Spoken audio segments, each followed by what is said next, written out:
نحمده ونصلي على رسوله الكريم اما بعد السلام علیکم ورحمۃ اللہ وبرکاتہ۔ محترم ناظرین و سامعین، پچھلی ویڈیو میں ہم ذکر کر رہے تھے کہ ابلیس کے والدین نے زمین میں کیا فساد پھیلایا۔ پھر فرشتے آئے، آ کر جنات کو قید کر کے اللہ رب العزت کی بارگاہ میں پیش ہوئے۔ اب ان جو قیدی تھے ان کے اندر ابلیس بھی تھا۔ جب اللہ رب العزت نے ابلیس کو دیکھا تو فرشتوں کو حکم دیا کہ اسے اچھی تربیت اور اس کی اچھی پرورش کی جائے۔ تو فرشتے ابلیس کو اچھی پرورش اور اچھی تعلیم دینا شروع کر دیا انہوں نے، اور ابلیس کو اللہ رب العزت کی عبادت کا طریقہ اور اللہ رب العزت کی تسبیحات کو بیان کرنے کا طریقہ یہ سکھانا شروع ہو گئے۔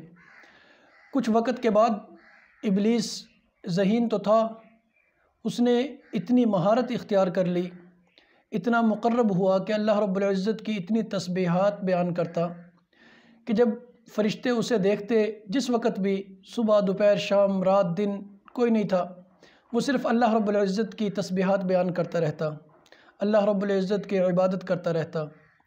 تو جب فرشتوں نے دیکھا اس کی عبادت کو، وہ اتنا مقرب ہوا فرشتوں کے اندر کہ پہلے آسمان والے فرشتے جو تھے انہوں نے اس کی عبادت کو دیکھ کر اسے عابد کہا، پھر دوسرے آسمان والے انہوں نے اس کی عبادت کو دیکھا، اسے زاہد کہا، تیسرے آسمان پر اس کا نام عارف پڑ گیا، چوتھے آسمان پر اسے ولی کہنے لگے، پانچویں آسمان والے اسے تقی، متقی کہنے لگے، چھٹے آسمان والے اسے خاشع کہنے لگے کہ اللہ سے ڈرنے والا، ساتویں آسمان والے اسے عزازیل کہتے تھے۔ اللہ رب العزت نے اسے اتنا مقرب بنا لیا کہ کچھ جو فرشتے اس کو سکھایا کرتے تھے، تفسیر مظہری کے اندر آتا ہے کہ اللہ رب العزت نے اس کو اتنا علم دیا کہ یہ ان فرشتوں کا استاد بن گیا۔ اب فرشتے اس کو دیکھ کر اللہ رب العزت کی تسبیحات بیان کرتے، اس سے سیکھ کر اللہ کی حمد و ثنا بیان کرتے۔ پھر اللہ رب العزت نے اسے مراتب جلیلہ پر فیض یاب فرمایا، اور جنت کے جو محافظ فرشتے تھے اللہ رب العزت نے اس کو ان کا سردار بنا دیا۔ اب جنت کے اندر یہ آتا جاتا، جنت کے اندر بھی باہر بھی اللہ رب العزت کی تعریف، حمد و ثنا بیان کرتا۔ وہاں جو ابلیس تھا وہ اللہ رب العزت کی عبادت اور تسبیحات کی وجہ سے اللہ کا مقرب بنتا جا رہا تھا، اور ادھر زمین کے اندر دوبارہ جنات پھیل گئے، پھیل کر کچھ عرصہ اللہ رب العزت کی حمد و ثنا بیان کرتے رہے۔ اس کے بعد پھر انہوں نے وہی سرکشی کا کام شروع کر دیا، زمین میں فساد پھیلانا شروع کر دیا۔ ادھر ابلیس جنت کے محافظین کا سردار بن گیا، اللہ رب العزت نے اسے مرتبہ عطا کیا۔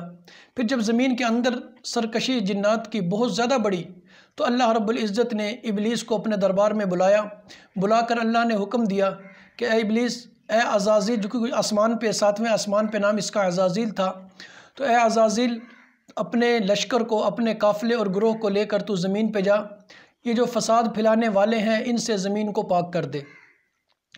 اب عزازیل نے، ابلیس نے اللہ رب العزت کا حکم سنا، حکم سنتے ہی وہ زمین کی طرف اپنے گروہ کو لے کر آیا، آ کر سرکش شیاطین کو جو خون ریزی اور فساد پھیلا رہے تھے ان کو اس نے قتل کیا، اور کچھ جنات کو، باقی جو رہ گئے ان کو پہاڑوں کی طرف، پہاڑوں کی گھاٹیوں کی طرف، غاروں کی طرف اور جزائر کی طرف کھدیڑ دیا۔ اب جب زمین دوبارہ پھر پاک ہو گئی فساد سے، خون ریزی سے، تو اللہ رب العزت نے ابلیس اور ان کے ساتھیوں پر اپنے عبادت کو ہلکا کر کے ان کو حکم دیا کہ تم زمین میں ہی رہ جاؤ، وہیں آباد ہو جاؤ۔ اب اللہ رب العزت نے ابلیس کو زمین کی حکومت بھی عطا کر دی، کیونکہ جنت کے محافظوں کا سردار تو پہلے تھا، اب زمین کی سرداری، زمین کی بادشاہت اس کے نام ہوئی، اور اللہ رب العزت نے مزید اس کا درجہ بلند کرتے ہوئے آسمان دنیا کی بادشاہت بھی اسے عطا کر دی۔ اب اللہ رب العزت اتنا کرم فرما رہے ہیں، اور جیسے اللہ رب العزت نے آسمان دنیا کی اور دنیا کی اس روح زمین کی بادشاہت عطا کی، تو اس کے اندر غرور آیا، تکبر آیا۔ وہ کیوں؟ کہ میں تمام فرشتوں میں بزرگ ہوں، تمام فرشتوں میں زیادہ علم والا ہوں، تمام فرشتوں میں زیادہ متقی اور پرہیزگار ہوں اور تمام فرشتوں سے زیادہ اللہ رب العزت کی حمد و ثنا اور تسبیحات بیان کرنے والا ہوں۔ اسی لیے اللہ رب العزت نے مجھے زمین اور آسمان کی حکومت عطا کی ہے۔ اب اس کے اندر خیالات، غرور تو آنا شروع ہو گیا، کیونکہ یہ اللہ رب العزت نے اسے آگ سے بنایا تھا، آگ کے اندر شر زیادہ ہے، تو اس کے اندر یہ تکبر آنا شروع ہوا۔ پھر بھی یہ اپنے آپ کو سنبھال کر اللہ رب العزت کی عبادت کرتا رہا۔ کبھی یہ جنت میں جا کر عبادت کرتا، کبھی جنت کے باہر، کبھی آسمان، پہلے آسمان پر، دوسرے، تیسرے، چوتھے، یعنی ساتوں آسمان اور زمین پر۔ زمین کے بارے میں آتا ہے کہ روح زمین پر کوئی جگہ ایسی نہ رہی کہ جہاں ابلیس نے اللہ رب العزت کی تسبیح بیان نہ کی ہو، جہاں اللہ رب العزت کی حمد و ثنا اور سجدہ نہ کیا ہو، یعنی اتنا متقی اور پرہیزگار تھا۔ پھر ایک مرتبہ کا واقعہ ہے کہ یہ گیا اللہ رب العزت کے دربار کے اندر۔ وہاں اس نے دیکھا کہ لوح کے اوپر اللہ رب العزت نے تعوذ لکھی ہوئی تھی کہ اعوذ باللہ من الشیطان الرجیم۔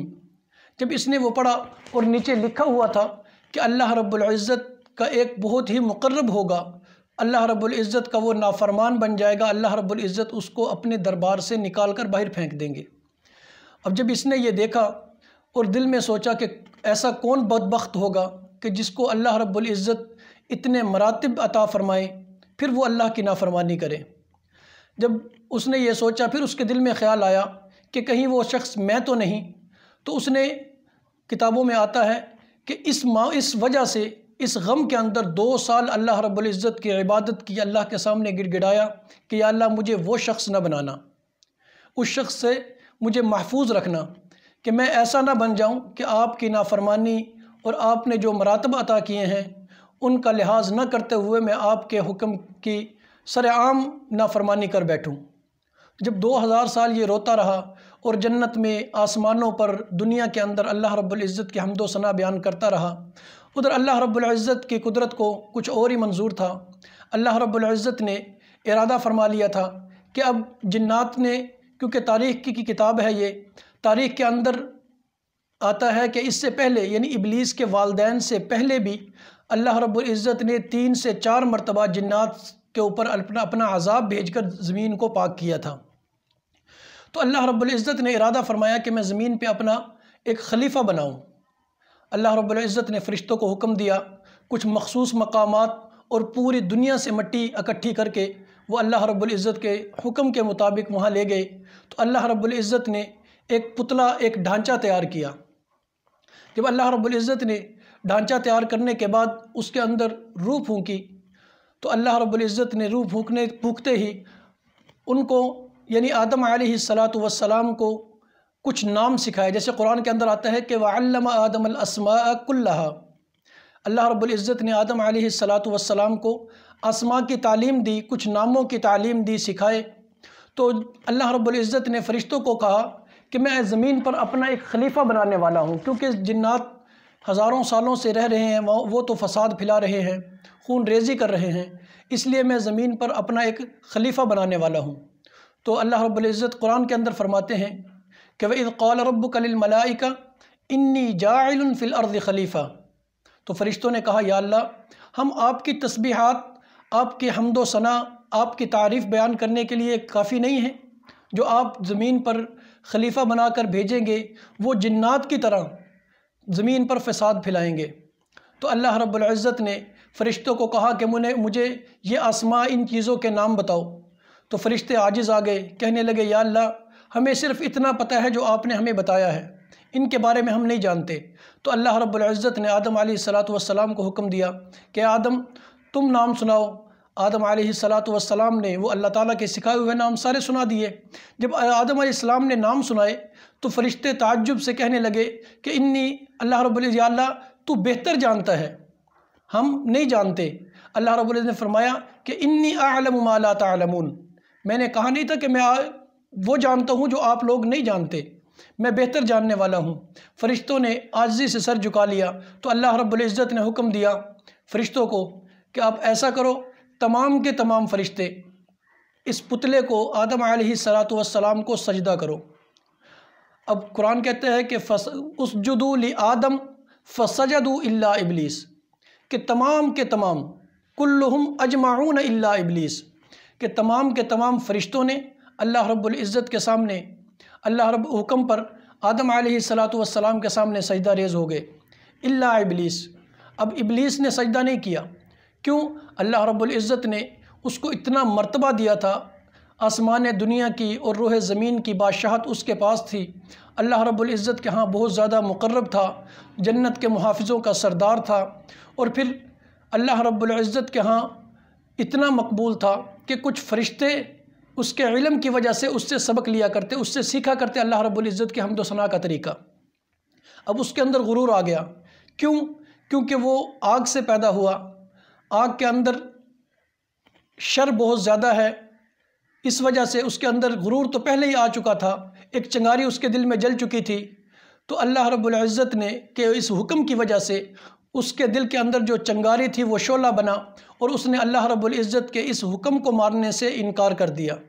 جب اس نے اللہ رب العزت کے اس حکم کو ماننے سے انکار کیا تو اللہ رب العزت نے اپنے دربار سے اسے نکال کر دنیا میں پھینک دیا، اور اللہ رب العزت نے حکم دیا کہ تو میری دربار سے نکل جا، تو مردود ہو چکا ہے۔ جیسے اعوذ باللہ من الشیطان الرجیم میں لفظ ہے کہ نرجیم، کہ تو مردود ہو چکا ہے۔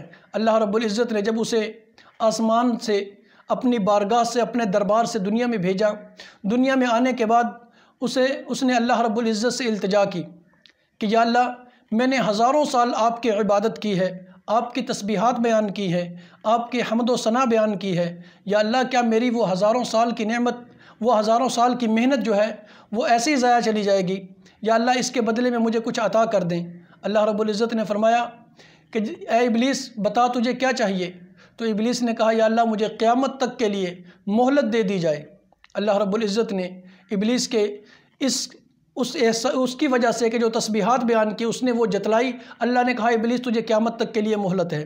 تو جب اس کو مہلت مل گئی، اللہ نے مہلت دے دی، تو ابلیس نے اللہ کو کہا یا اللہ جن کو تو خلیفہ بنا کے بھیج رہا ہے میں ان کو آپ کے راستے سے بھٹکاتا رہوں گا، ورغلاتا رہوں گا، کیونکہ میں مردود بن چکا ہوں، اس لیے میں ان کو بھی راہ راست پہ آنے نہیں دوں گا۔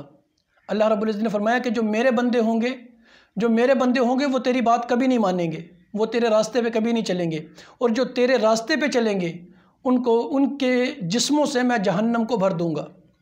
تو اللہ رب العزت نے یہ حکم دیا کہ وہ ہمیشہ کے لیے دنیا میں آ گیا، اور آ کر اس نے اللہ رب العزت سے وعدہ کیا کہ میں تیرے بندوں کو ورغلاؤں گا۔